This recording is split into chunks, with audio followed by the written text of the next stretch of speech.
Coucou les filles, bon retour sur ma chaîne.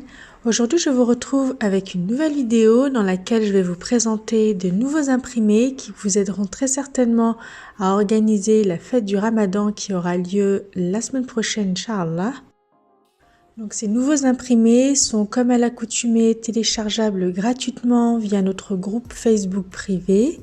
Donc pour toutes celles qui n'ont pas Facebook, je vous invite à venir me voir en message privé sur Instagram.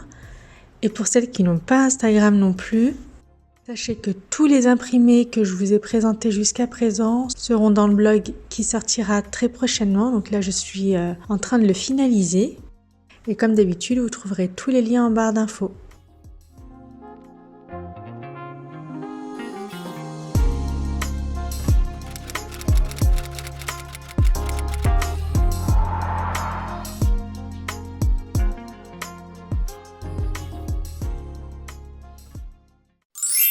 Donc nous avons déjà commencé le dernier tiers du mois du Ramadan. C'est fou comme ça passe trop vite.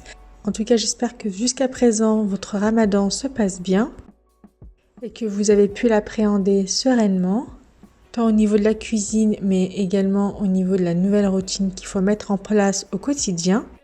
Donc vous le verrez, je vais vous proposer un ensemble de fiches qui traiteront tout aussi bien du menu, de la décoration, des achats de cadeaux, mais également de la budgétisation.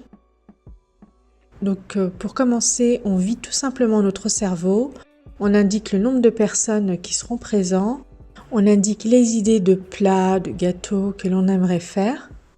On renseigne également la partie déco et en bas à droite, j'ai mis un encadré dans lequel vous pouvez mettre ce que vous voulez, c'est une genre de pense-bête.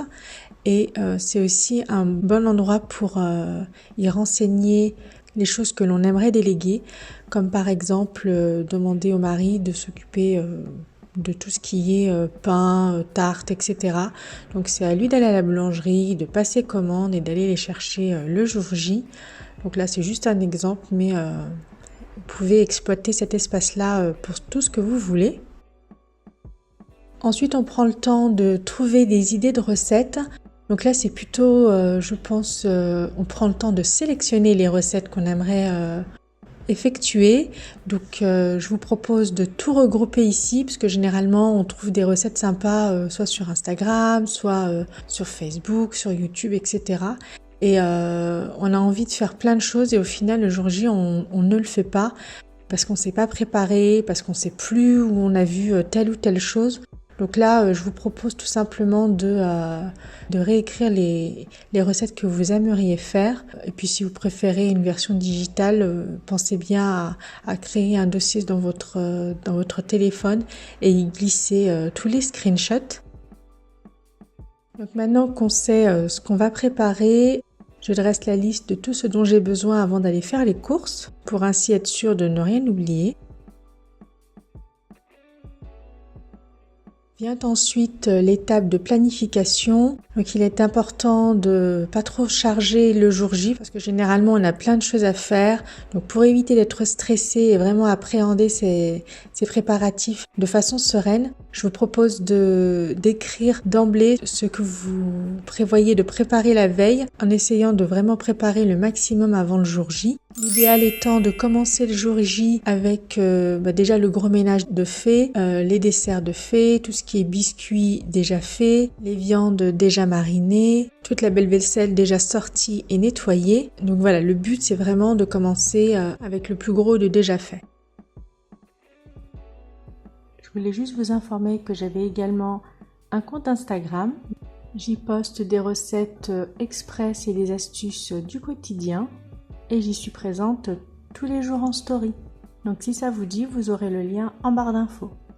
Alors maintenant que vous savez déjà ce que vous allez faire pour le jour de l'Aïd, que vous avez déjà tout planifié, je voulais évoquer la partie cadeau. Donc je sais que tout le monde n'en fait pas, mais pour celles qui le font et qui n'ont pas encore commencé les achats, je vous propose ce tableau qui vous permet de n'oublier personne d'une part, mais également de contrôler votre budget Et donc pour celles qui n'ont toujours pas d'idée de cadeau, moi je pars toujours sur 4 principes. Offrir quelque chose dont la personne a besoin, offrir quelque chose dont la personne souhaite, offrir quelque chose à porter, que ce soit un vêtement, des chaussures, un accessoire ou quelque chose à lire. Partir sur ces 4 axes-là, c'est vrai que ça aide beaucoup à trouver le cadeau qu'il faut. Moi, ce sont des questions que je me pose tout le temps et je souhaitais donc vous le partager.